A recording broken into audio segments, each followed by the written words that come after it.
Vice President Harris in the Philippines, reaffirming Washington's unwavering defense commitment to the country. Debris from a Chinese rocket launch retrieved by the Philippine Navy, but later the material forcibly seized by a Chinese vessel. Former New York City Mayor Michael Bloomberg apologizing for criticism of China. The critique came from British former Prime Minister Boris Johnson, accusing Beijing of a candid disregard for the rule of international law. And is Australia shifting its allegiance? The nation's Prime Minister hinting at pulling support for a Taiwanese bid to join a major trade bloc, just days after meeting with China's leader.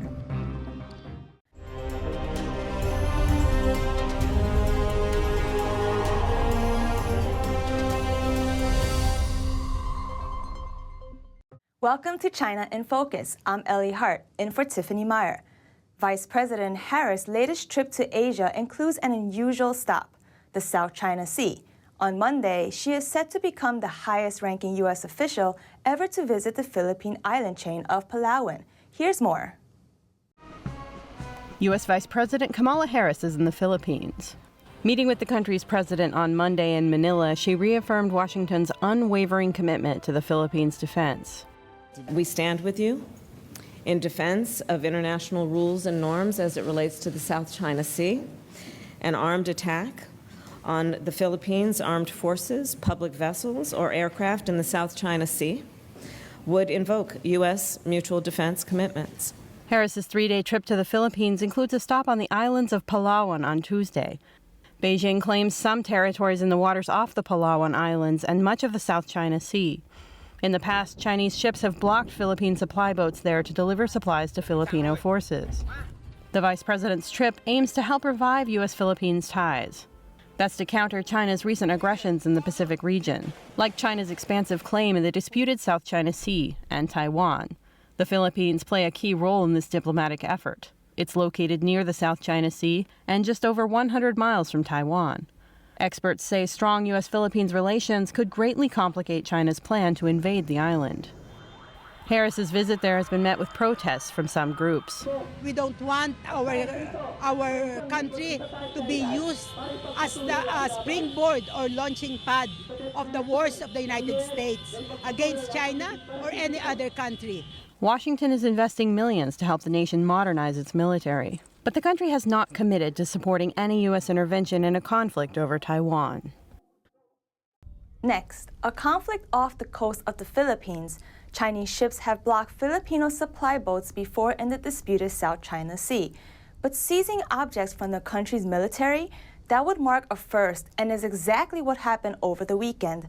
A Philippine Navy commander said Monday that China's Coast Guard blocked a Philippine naval boat twice, cut its towing cable, and forcibly seized rocket debris retrieved by the Philippine Navy. The suspected debris appears to be from a recent Chinese rocket launch. No one was injured in the incident. Following the accusation, China denied there was a forcible seizure and claimed the debris was handed over by the Philippine forces after a, quote, friendly consultation. In the past, China has been criticized for letting rocket stages fall back to Earth. U.S. space agency NASA has called on Beijing to redesign rockets so that they disintegrate upon re-entry, as is the norm internationally. The South China Sea is one of the world's most disputed regions, with several countries claiming ownership of its small islands.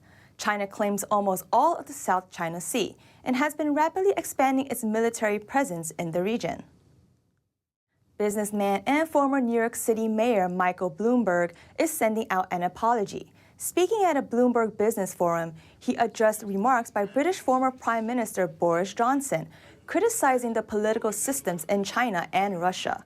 Johnson described Beijing and Moscow as willing to show a candid disregard for the rule of international law, and said they had, over the past year, demonstrated the immense limitations of their political systems by the disastrous mistakes they had made.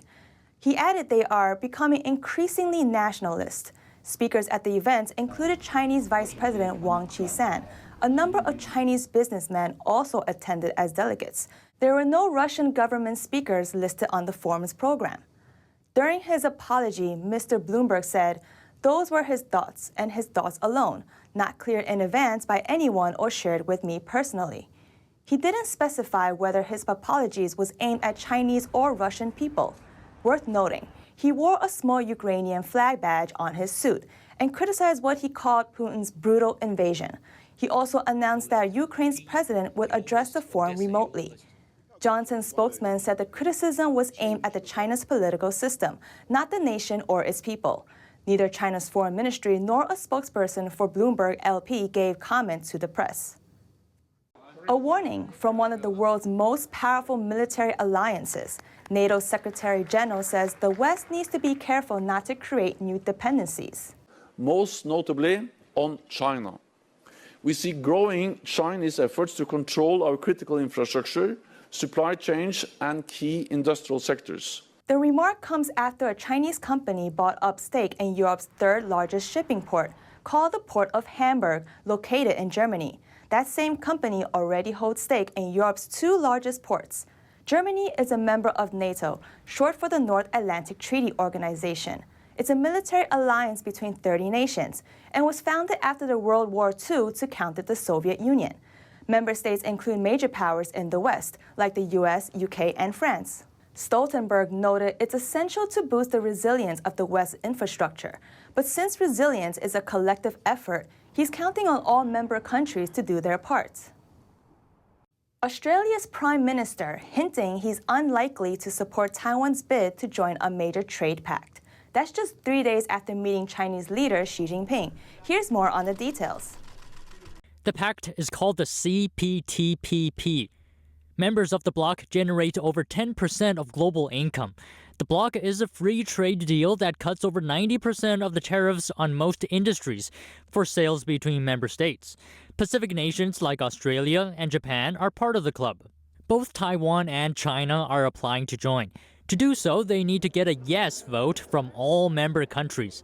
Australian Prime Minister Anthony Albanese called the trade bloc a relationship between nation-states which are recognized.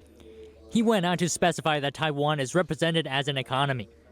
China sees Taiwan as a breakaway province. The regime has been vowing to take the island under control by force if necessary. That's despite the Chinese Communist Party having never ruled Taiwan. Under pressure from Beijing, only 14 countries maintain formal diplomatic relations with Taiwan.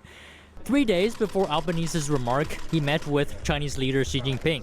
Albanese had hoped to persuade Xi to lift trade barriers on Australian goods. There have been issues with the relationship. We have some $20 billion of economic sanctions against Australia, but that is not in Australia's interest in terms of our jobs and the economy, but it's also not in China's interest. Australia has world-class products in seafood, in meat, in wine, in other products that we export to China. It is in China's interest to receive those products. It's in Australia's interest to export them. Relations between the two countries soured in recent years. That's after Australia called for an investigation into the origins of the Chinese Communist Party virus, which causes COVID-19. China slapped trade barriers on the country, costing Australia exporters over $13 billion per year. But the Australian government appeared to walk back Albanese's remark. That's after Taiwan reached out for clarification. Here's Taiwan's response. The Australian government later told us that there's no change to its stance on Taiwan's bid to join CPTPP. Australia still welcomes all economies that qualify for CPTPP, including Taiwan, to join the bloc. Taiwan said it would continue to urge member states to welcome it into the pact. A balancing act between two world powers, the United States and China. This is the situation many countries are facing right now, especially nations surrounding the South China Sea. Let's zoom in. On one side is the Chinese Communist regime, a close neighbor, important trading partner, and major moneylender. But China has ongoing territory disputes with most of the countries in the region and has worked to spread its influence in the region. On the other side is the U.S., a faraway nation home to advanced technology that's working to maintain the world order and free trade in the region. Given the tug of war, Indonesia has decided not to choose sides.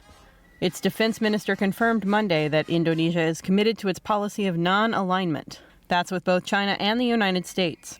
He made the remark after meeting with his U.S. counterpart in the country's capital. We consider China to be a friendly nation to Indonesia. He added that he believes the two countries could manage their territory disputes with a friendly attitude. Meanwhile, the U.S. is selling advanced military aircraft to Indonesia, despite its friendliness with Beijing. The country's defense minister said a purchase of 36 American F-15 fighter jets is awaiting final sign-off from the Indonesian government, totaling $14 billion. There was no mention of what Indonesia would use the jets to protect itself from. Worth noting, the Chinese Communist regime is the only main military threat in the region. The U.S. Secretary of Defense Lloyd Austin praised the deal. The acquisition of the F-15 certainly increases interoperability. It enables our ability to share information, and as we train on those platforms, we'll train together to make sure that we're using common policies and practices. The meeting between the two defense heads comes as the U.S. works to strengthen its ties with countries in the region. That's to counter Beijing's growing military presence and a possible conflict over Taiwan. China said on Friday it would resume joint exercises with Indonesia. The drills had been suspended due to the pandemic. Despite that non-alignment policy, there's still more happening in Indonesia. On its home soil, the country is working with China through Beijing's Belt and Road Infrastructure Initiative. Under it, Indonesia's first high-speed railway is under construction. The near 90-mile railway line comes with a high price tag, $8 billion, and more than half of it is funded by a Chinese loan. The railway is being built with Chinese technology and partly by Chinese workers. That causes a round-trip effect, where part of the money coming from China also goes back to China. Indonesia is now more than $22 billion in debt to China. One local media outlet called it a ticking time bomb for the Indonesian economy. President Biden met with Chinese leader Xi Jinping in Indonesia last week. Biden has said communication between the two countries is key. Frank Gaffney, executive chairman of the Center for Security Policy, compared the talks with a historical meeting before the Second World War in Munich. Here's what he had to say. Frank, thank you so much for joining us. Great to have you back on the show. It's always a pleasure. Thank you for having me. So recently, headlines are abuzz with Xi Jinping meeting with President Biden in Bali, and you seem to be making the argument that this could be Munich 2.0. So what do you mean by that? Well, Munich 1.0, of course, was a notorious diplomatic fiasco in which leaders of the Western world at the time, the British and French prime ministers, met with Adolf Hitler and his mini-me, Benito Mussolini, the Axis powers of the day, to try to fashion some kind of arrangement whereby war could be avoided. And the Western leaders came into the meeting desperate to avoid a conflict, willing to appease their potential adversaries, and deluded really into thinking they could come up with some sort of arrangement that would actually prevent the aggression that in that case the totalitarians were bent on engaging in. And I think in each of those scores, Munich 2.0, what took place in Bali between Joe Biden and Xi Jinping, the newly coronated Chinese Communist emperor, was an exercise in futility of a similar kind. I think Biden came in determined to try to avoid a conflict that Xi Jinping is determined equally, if not more, to engage in. Biden went in talking about, how we're just competing and how we're going to be able to cooperate. In other words, trying to fashion ways in which Xi Jinping could be appeased. And most especially, most ominously, Biden seems to think that Xi is, in fact, a man that he can do business with, he can deal with, he can make deals specifically to avoid conflict with. None of that is true. And hence, I think it gives rise, who knows, it took a year for the Axis powers to go to full world war against the Brits and the French and others. I don't think we've got that kind of time if a similar kind of response is now in the works with Xi Jinping taking the measure of Joe Biden, a man he knows, after all, quite well, and reading him as someone he can engage in aggression against with impunity. And that's my fear. That's all for today's China in Focus on YouTube. We're now sharing a shortened version of our program here after being demonetized for more than a year. Here's what to look out for in our second half. Are we truly in peacetime as nations focus on issues like climate, trade, and technology? Frank Gaffney, executive chairman of the Center for Security Policy, is calling that claim delusional and says the U.S. needs clarity on the Taiwan issue. At this point, we're much better served, I think, by clarity as to what the consequences would be if China acts aggressively against Taiwan, namely that it would involve conflict with the United States. The full episode is available on our partner platform, Epoch TV. To sign up, click the link down below. Thanks for watching China in Focus. I'm Ellie Hart. See you tomorrow. Secure messaging and email solution hosted in Switzerland, using military-grade encryption and Swiss privacy laws, giving you true privacy. Secure is 100% private and does not collect or sell any of your personal data. Secure's Helix technology connects you securely to our Swiss servers without the need of a VPN, guaranteeing privacy and security for all your communications. Secure Messenger doesn't require your phone number or any personal data that hackers target. Chat by Invites allows you to chat privately and securely with anyone outside of your secure network without the need for others to download Secure. Secure Send offers you a private and secure way to email anyone outside of Secure. You won't find this level of privacy or security on any other email or instant messaging application. Visit secure.com. Regain and protect your privacy today.